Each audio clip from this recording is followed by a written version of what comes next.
बिस्मिल्लाहिर्रहमानिर्रहीम। अस्सलाम वालेकुम फ्रेंड्स, उम्मीद है आप खैरियत से होंगे। आप देख रहे हैं फाइनेंस एक्सपर्ट। रिटायर्ड पर्सन अपनी रिटर्न कैसे फाइल करेंगे, इस वीडियो में कंप्लीट स्टेप बाय स्टेप मैं आपको करके दिखाऊंगा। ज़रा ध्यान से देखिएगा। कोई भी क्वेश्चन हो तो कमेंट कर दीजिएगा, मैं इंशाल्लाह आंसर करने की ट्राई करूंगा। तो चलिए स्टार्ट करते हैं। देखिए जी, रिटायर्ड पर्सन ने जो रिटर्न फाइल करनी है 2026 की, उसका कंप्लीट तरीका इस वीडियो में मैं आपके साथ अब शेयर कर रहा हूँ। अच्छा, अब इसके बीच में रिटायर्ड पर्सन की नॉर्मली पेंशन आ रही होती है। ठीक है, अब आपके पास दो ऑप्शन होते हैं पेंशन के लिए। आप चाहे तो इनकम फ्रॉम सैलरी भी सिलेक्ट कर सकते हो, हम यहाँ पे भी पेंशन डाल सकते हैं। ठीक है, और इनकम फ्रॉम अदर सोर्सेज भी अगर करें तो यहाँ पे भी आप ये एन्युटी और पेंशन आ सकती है। इसमें ये होता है कि अगर आप इनकम फ्रॉम सैलरी करोगे तो वो फिर एम्प्लॉयर का एफटीएन मांगेगा आपसे, एनटीएन एफटीएन जो भी है वो मांगेगा कि जी आपको जो पेंशन आ रही है वो किस एम्प्लॉयर से आ रही है, उसका नंबर दें, रजिस्ट्रेशन नंबर दें। अगर वो आपके पास नहीं होगा तो आपको थोड़ा सा मुश्किल होगी। तो अगर है तो बेशक आप ये कर लें, वरना मेरा मशवरा ये है इनकम फ्रॉम अदर सोर्सेज कर लें, इसमें सारी चीज़ें आ जाएंगी। इस पर क्लिक करें, इसको यस करें और यहाँ से स्टार्ट फाइलिंग पे आ जाएं। अब देखें जी, आपके पास जो छोटा सा फॉर्म है वो एफबीआर का आ गया। ये अब इसमें आपने करना ये है, देखें सबसे पहले अगर आपका बैंकों में प्रॉफिट आ रहा था, स्टॉक मार्केट में आपकी कोई इन्वेस्टमेंट थी, वहां से डिविडेंड आ रहा था, उसकी एंट्री आपको करने की ज़रूरत नहीं है। 99% जो एफबीआर का सिस्टम है वो उसकी एंट्री खुद ही कर देता है। आपने यहाँ पे आके इसको सिर्फ कैलकुलेट करना है। जहां जहां पे डिविडेंड आया होगा आपका, जहां जहां पे बैंक में प्रॉफिट आया होगा, वो खुद ही एंट्री कर देगा, उसने जहां भी करनी होगी। आपने इन दो चीज़ों की एंट्री नहीं करनी। ना आपने डिविडेंड की एंट्री करनी है, ना आपने प्रॉफिट की एंट्री करनी है जो बैंक से आपको मिला है, वो सिस्टम खुद ही करेगा उसकी एंट्री। ठीक है। अच्छा, अब इसके बीच में दूसरी इसके अलावा जो चीज़ आ जाती है, अब आपने पेंशन कहाँ पे लिखनी है। देखिए जी, ये आप इधर आएंगे ना, इसमें अदर इनकम में यहाँ पे देखें जी, फैमिली पेंशन एन्युटी ये यहाँ पे आ रही है, आप इसको क्लिक कर लें। फिर इसके अलावा अगर आपने बहबूद सर्टिफिकेट में इन्वेस्टमेंट की हुई है, पेंशन बेनिफिट अकाउंट ओपन करवाया हुआ है, शोहदा फैमिली बेनिफिट अकाउंट ओपन करवाया हुआ है, तो आप इस पर भी क्लिक कर सकते हो। ठीक है, इसको ऐड कर लें। अब आपने क्या करना है, देखिए अक्सर क्वेश्चन होता है जी, बहबूद सर्टिफिकेट की इनकम को कैसे फाइल करना है, उस पर कैसे रिटर्न फाइल होगी। देखिए, ये जो बहबूद सर्टिफिकेट के ऊपर आपको अमाउंट मिलती है, इसके ऊपर कोई टैक्स की रिडक्शन नहीं होती, और इसका जो प्रॉफिट होता है वो नॉर्मल टैक्स में आता है। इसी तरह ये पेंशनर बेनिफिट अकाउंट होता है, इसी तरह शोहदा फैमिली बेनिफिट अकाउंट होता है। इनके ऊपर जो भी आपको प्रॉफिट मिलेगा उसके ऊपर कोई टैक्स उन्होंने नहीं काटा हुआ, तो आपने उसकी अमाउंट यहाँ पे लिखनी है। पूरे साल में आपको बहबूद सर्टिफिकेट से या इन दूसरे से जो अकाउंट मेंशन किए हुए हैं उससे जितना प्रॉफिट हुआ है आपने यहाँ पे लिखना है। फर्ज की हम कहते हैं जी पूरे साल में 8,50,000 है, इसको कैलकुलेट कर दें। अब इस पे जो टैक्स बनेगा वो सिस्टम खुद ही आपको बताएगा। इसके ऊपर टैक्स की रिडक्शन नहीं होती, ये माफ भी नहीं होता, एग्जेम्प्ट भी नहीं होता। आप चाहे डिसेबल हैं, आप चाहे सीनियर सिटीजन हैं, आप जो मर्जी हैं, ये आपको टैक्स बहबूद का अगर आपने प्रॉफिट डालना है तो उसके ऊपर टैक्स आपको पे करना पड़ेगा। उसके बाद आ जाती है जी पेंशन। अब पूरे साल में आपको जो पेंशन मिली है, जैसे हम 2026 की फाइलिंग कर रहे हैं, तो जुलाई 2025 से 30 जून 2026 तक आप अपनी पेंशन का टोटल कर ले, पूरे साल में कितनी पेंशन आई। हम अज्यूम करते हैं जी पूरे साल में हमें ये पेंशन मिली 15,80,000। इसको इधर भी लिखें और सब्जेक्ट टू एग्जाम्पशन के अंदर भी लाजमी लिखे, वरना वो इसके ऊपर टैक्स बना लेगा। इसको कैलकुलेट करें। ये फ्रेंड्स आपकी पेंशन की एंट्री हो गई है। पेंशन की एंट्री इतनी ही थी, ठीक है, बहबूद की भी इतनी थी, पेंशन की भी इतनी थी। इसके बाद क्या करना है, इसके बाद अक्सर जो लोग पूछते हैं कि जी हमें ना स्टॉक मार्केट की इन्वेस्टमेंट भी रिटायर्ड पर्सन ने की होती है, उसकी भी एंट्री बता। तो देखिए, अगर तो की हुई है स्टॉक मार्केट में इन्वेस्टमेंट, डिविडेंड की एंट्री तो खुद ही आ जाएगी, उसमें आपको करने की जरूरत ही नहीं है। ठीक है, बाकी अगर कैपिटल गेन आपको हुआ है, एनसीसीपीएल का सर्टिफिकेट आपके पास है कि जी पूरे साल में इतना कैपिटल गेन हुआ है, तो आप ऐड इनकम में जाके यहां से आपने ऐड कर लेनी है अपनी कैपिटल गेन वाली। ठीक है। अच्छा, अगर आप स्टॉक मार्केट में नई इन्वेस्टमेंट कर रहे हैं तो आप इस ऑप्शन को छोड़ दें, आपने कुछ नहीं करना, बस इसको कुछ ये जो मैं दिखा रहा हूं कैपिटल गेन वाला, इसको आपने इग्नोर कर देना है। ये मैं इसलिए बता रहा हूं कि बाज दफा रिटायर्ड पर्सन ने स्टॉक मार्केट में भी इन्वेस्टमेंट की होती है, इसलिए। तो कैपिटल गेन वाले पे ऐड करेंगे ना तो ये ऐड हो जाएगा। अब आपने क्या करना है, डिविडेंड की एंट्री ऑटोमेटिकली हो जाएगी, कैपिटल गेन की आपको करनी पड़ेगी। आपने टैक्स डिडक्शन पे आना है और यहाँ पे आपने ये देखें फाइनल टैक्स का ऑप्शन आ रहा है, इधर आके यहाँ पे ये सेक्शन आ गया। अब देखिए इसमें कैपिटल गेन जो है ना, म्यूचुअल फंड है, स्टॉक मार्केट है, उन सब का एक ही है। ये देखिए जी, capital gain on securities mutual fund 15%, capital gain on securities 7.5%। Normally 99% cases में जो है वो यही चलता है। ठीक है, आपने इसी को करना। अगर म्यूचुअल फंड में इन्वेस्टमेंट की हुई है तब भी आपने इसी को करना है। इसको ऐड कर लें, ये ऐड हो जाएगा। पूरे साल में जितना आपको कैपिटल गेन हुआ है, प्रॉफिट हुआ है शेयर की सेल के ऊपर, या म्यूचुअल फंड में आपने यूनिट को सेल किया और आपको कैपिटल गेन हुआ, उसका सर्टिफिकेट भी मिल जाएगा आपको। पूरे साल में जितना प्रॉफिट हुआ है वो आपने यहाँ पे लिखना है। हम कहते हैं जी 1,15,000 प्रॉफिट हुआ है। अब ये जितना भी प्रॉफिट हुआ है ना, इसके ऊपर ये जो टैक्स बनाएगा, टैक्स चार्जेबल, अब आपने खुद से कोई हिसाब नहीं करना कि कितना कटा है कितना नहीं कटा। आपने सिर्फ इसको कॉपी करना है और यहाँ पे पेस्ट कर देना है, बस आपका काम इतना ही है सिर्फ। ठीक है, आपने इसके ऊपर ज्यादा सोच के नया पाकिस्तान नहीं बनाना, क्योंकि बाज दफा जो स्टॉक मार्केट में कैपिटल गेन होता है ना, उसकी वर्किंग एनसीसीपीएल खुद कर रहा होता है। वो आपके लॉस को एडजस्ट करके, बाज दफा अगर आपका प्रॉफिट भी आ रहा हो तो वो कैपिटल गेन नहीं काटता। क्यों? क्योंकि वो पिछले सालों का लॉस एडजस्ट कर लेता है। लेकिन ये सिस्टम आपका टैक्स यहाँ पे बनाएगा। अगर आप यहाँ पे जीरो कर दोगे तो वो आपकी लाइबिलिटी बना देगा कि अब आप इसको पे करो। तो इसलिए बेहतर यही है कि बस जो ये टैक्स चार्जेबल में बनाए, आप इसको कॉपी करें, यहाँ पे पेस्ट कर दें, आपको कोई कुछ नहीं कहता, इसकी गारंटी है। ठीक है, बस ये आपकी एनसीसीपीएल की फिगर होनी चाहिए कि इतना कैपिटल गेन हुआ है। इसको आपने सेव कर लेना। ये आपकी इनकम टैक्स रिटर्न की जो एंट्रीज हैं रिटायर्ड पर्सन की, मैक्सिमम यही होंगी। ठीक है, ये मैंने आपको बता दी है। फिर भी कोई और एंट्री करना चाहे तो सिंपल है, ऐड इनकम सोर्सेज में जाएं आप। वहां पे अगर आपने कोई प्रॉपर्टी की रेंटल इनकम ऐड करनी हो तो वो कर लें। ठीक है, एग्रीकल्चर करनी है तो वो कर लें। वैसे मैं एग्रीकल्चर पे सेपरेट वीडियो भी अपलोड करूंगा इंशाल्लाह जल्दी। तो आप इस तरह से कर सकते हो। मैं ज्यादा इसलिए ऐड नहीं कर रहा कि वो कम्प्लेक्स हो जाएगी, फिर जिसकी कोई इनकम नहीं होती तो उनको ज्यादा कंफ्यूजन होती है। ये सब कुछ कर लिया आपने। मैंने आपको पहले बताया था डिविडेंड की और प्रॉफिट ऑन डेट की एंट्री आपको नहीं करनी पड़ेगी, वो सिस्टम खुद ही कर देगा, उसको आपने छोड़ देना है, बस आपने सिर्फ इसी की करनी है। उसके बाद आ जाए जी टैक्स चार्जेबल में। अब यहाँ पे विद होल्डिंग में आपने अपने टैक्सेस को क्लेम करना है एडजस्टेबल में। ठीक है, ये लिस्ट बनी हुई है, जो जो टैक्स आपका कटा है, आपको पता है जी मेरा ये टैक्स कटा है, वो आप क्लेम कर सकते हो। गाड़ी का टोकन टैक्स पे किया है, उसमें इनकम टैक्स की अमाउंट आप क्लेम कर सकते हो। ये अमाउंट यहाँ पे सारी ऑप्शन आ रही। घर में आपके इंटरनेट लगा हुआ है, उसके बिल पे टैक्स कटा है, इनकम टैक्स वो क्लेम कर सकते हो। ये प्रीपेड टेलीफोन कार्ड, ये आपके मोबाइल फोन का टैक्स है, ये आप क्लेम कर सकते हो। तो आप यहाँ पे अगर आपने कोई प्रॉपर्टी इस साल परचेज की है तो उसका भी आप क्लेम कर सकते हो 236K का। अगर आपने कोई प्रॉपर्टी सेल की है तो उसका भी यहाँ पे आपको मिल जाएगा। ठीक है, तो ये देखिए ये प्रॉपर्टी सेल का भी आ जाएगा, तो आपने ये वाला इसको सिलेक्ट करना तो ये भी आ जाएगा। कहने का मतलब ये है कि ये आपने रीड कर लेना है, जो आपने क्लेम करना है उसको ऐड कर लें। अगर आपने नहीं क्लेम करना उसको ना करें। तो ये कोई कंपलसरी नहीं है कि लाजमी करना है।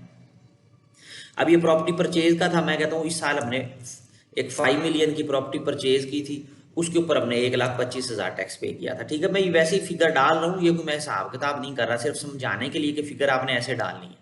ये तो आप एक्चुअल डालोगे जो भी होगी। ठीक है, सिस्टम में आपको पता भी लग जाएगा।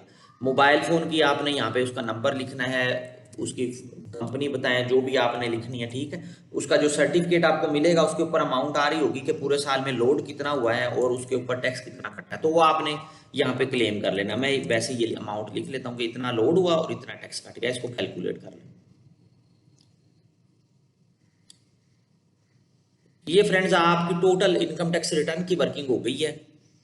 कंप्यूटेशन में आए, ठीक है, तो यहाँ पे आप आके देखेंगे, अरे ये आपका टैक्स आ रहा है रिफंडेबल। ठीक है, नॉर्मली रिटायर्ड पर्सन का रिफंडेबल ही आएगा, उनकी पेमेंट कम ही बनती है। तो अगर आपका यहाँ पे एडमिटेड टैक्स आ रहा होगा तो इधर चालान बनाने की प्रीपेड जो है PSID की ऑप्शन आ रही होगी, आपने उस पर क्लिक करना है, वो PSID दे देगा, वो पेमेंट करनी है आपने। तो उसके बाद आपने पेमेंट करने के बाद आप यहाँ पे जब आओगे उसको क्लेम करके तो उसको सबमिट कर सकते हो। ठीक है, नॉर्मली ऐसे नहीं होता आपका, तो इसलिए इसकी जरूरत ही नहीं है आपको। तो ये आपका रिफंडेबल आ रहा है, इसलिए पेमेंट कोई नहीं बनेगी आपकी। अब आपने करनी है वेल्थ स्टेटमेंट की वर्किंग। देखिए जी फ्रेंड्स, वेल्थ स्टेटमेंट आप चाहे पहली दफा फाइल करें चाहे दूसरी दफा फाइल करें, सेम ही वर्किंग होती है। जरा मैं जो बात बता रहा हूं आपने उसको समझने की कोशिश करनी है।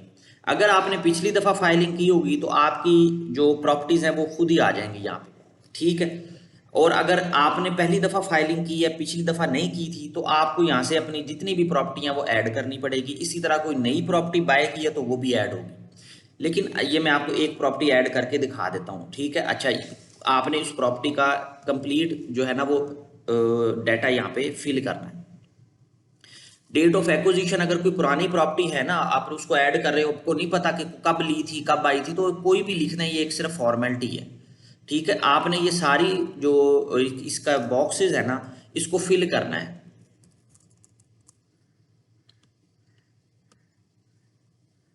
ये मैं सिर्फ आपको समझाने के लिए जल्दी जल्दी एंट्रीज कर रहा हूँ ताकि देर ना लगे, ठीक है। यहाँ पे उसका प्रॉपर्टी का कंप्लीट एड्रेस आपने लिखना है, इसको सेव कर दें। अभी देखिए ये प्रॉपर्टी यहाँ पे ऐड हो गई है। अगर तो पिछले साल आपने की होगी ना फाइलिंग, तो ये प्रॉपर्टी ऑटोमेटिकली आ जाएगी, और अगर इस साल आपने नई प्रॉपर्टी ली है तो इसी तरह ऐड होगी। जब आप अपनी रिटर्न फाइल करोगे ना, तो अक्सर लोगों को अनस्ट्रक्चर्ड प्रॉपर्टी का एरर आता है कि जी पहले अनस्ट्रक्चर्ड प्रॉपर्टी को स्ट्रक्चर में कन्वर्ट करें। एफबीआर इस पे काम भी कर रहा है, मे भी ठीक हो जाए। अगर ना ठीक हो या आपको एरर आ रहा हो ना, तो उसका एक हल ये होता है कि अगर अगर ये प्रॉपर्टी पिछले साल आपने ऐड की हुई थी ना, आपके पास आ रही थी, तो इसके ऊपर हल्का सा येलो कलर आ जाएगा, तो उससे पता लग जाएगा कि ये प्रॉपर्टी जो है पिछले साल की आ रही है। उसको आपने ये करना है, आप जब एडिट पे क्लिक करोगे ना उस प्रॉपर्टी को जो पिछले साल से चलती हुई आ रही है, ये वाले सारे बॉक्सेस जो है ना, ये सारे बॉक्सेस खाली होंगे, सिर्फ ये आ रहा होगा।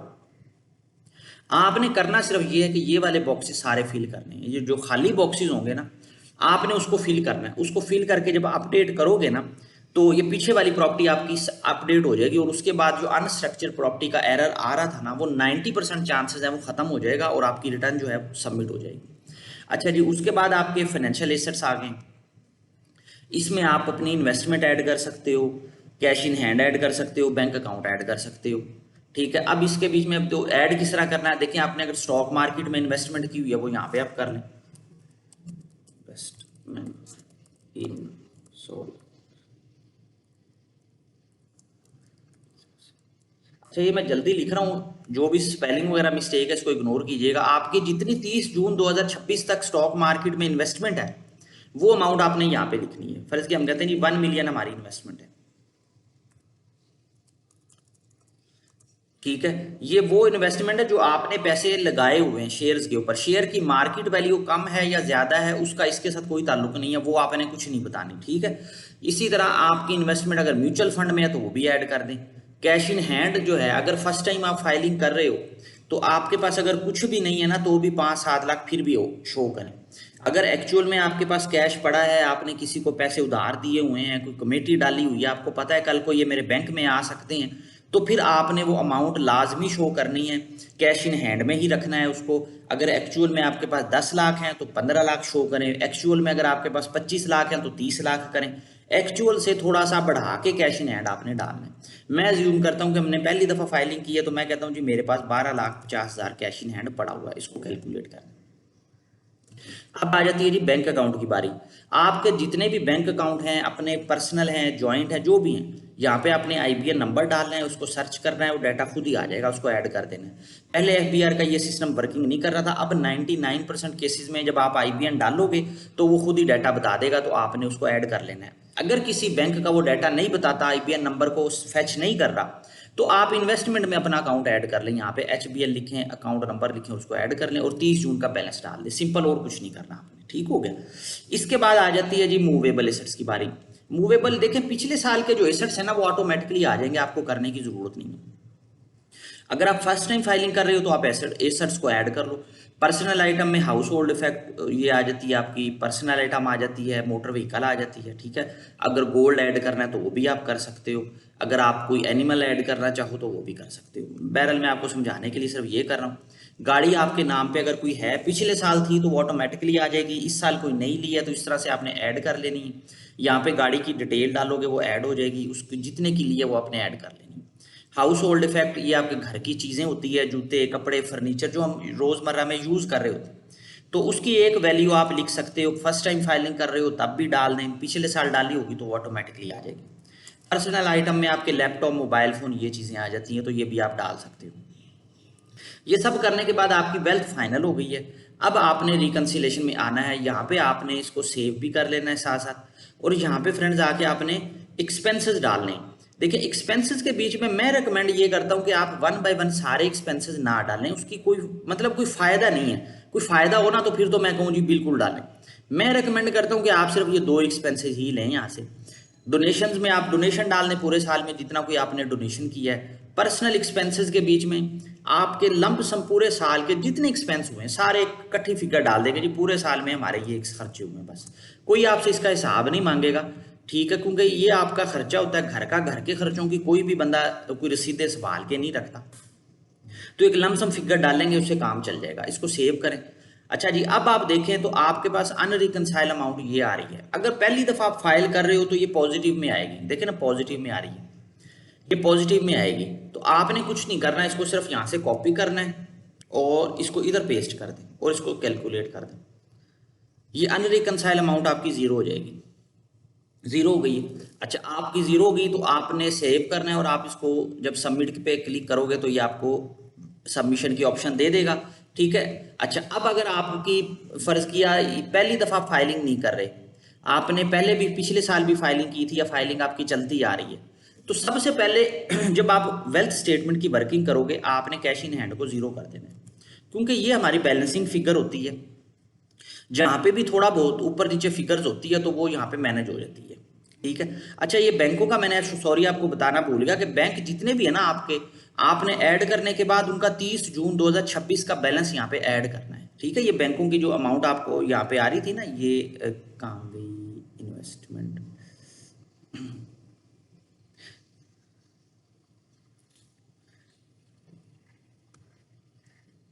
ये बैंक अकाउंट्स मैंने आपको बताए थे ऐड करने। यहाँ पे जो बैंक अकाउंट ऐड हुआ है ना, देखें 30 जून 2026 वाले दिन जितने भी आपके अकाउंट थे ना वो ऐड करके यहाँ पे ना आपने उनका बैलेंस लिखना है कि 30 जून वाले दिन कितना बैलेंस था। अच्छा, अगर आप पिछली दफा से भी फाइलिंग कर रहे हो तो आपने एक दफा कैश को जीरो कर लेना है। उसके बाद जब आप यहाँ पे आओगे ना रिकंसिलेशन में, तो आपका जो डिफरेंस है वो नेगेटिव में आएगा। ये निशानी है कि आपकी वर्किंग ठीक चल रही है। अगर आपने पिछले साल फाइलिंग की थी तो ये नेगेटिव में आना चाहिए, पॉजिटिव में सिर्फ ये पहली दफा ही आता है, उसके बाद नहीं आता। तो आपने इस नेगेटिव वाली फिगर को उठाना है और अपना जितनी भी फिगर बने अपने कैश इन हैंड में पेस्ट कर देना है, ठीक है। इसको लास्ट में आपने करना है और यहां से इसको सेव कर लेना है। फ्रेंड्स, ये मैंने आपको रिटायर्ड पर्सन की कंप्लीट वर्किंग करके दिखाई है। कुछ चीज़ समझ ना आए तो कमेंट कीजिएगा। कोशिश मैंने पूरी की है कि आपको सारी एंट्रीज बता दूं, लेकिन हर बंदे की वर्किंग डिफरेंट होती है बाज़ दफ़ा, और मैं हर बंदे की वो सिनेरियो को कवर भी नहीं कर सकता, मेरी भी लिमिटेशन आपको भी पता है। तो प्लीज़ अगर वीडियो अच्छी लगे तो उसको शेयर ज़रूर कीजिएगा। कोई क्वेश्चन हो तो कमेंट कीजिएगा। अपना बहुत ज़्यादा ख्याल रखिएगा। Thank you. अल्लाह हाफिज़।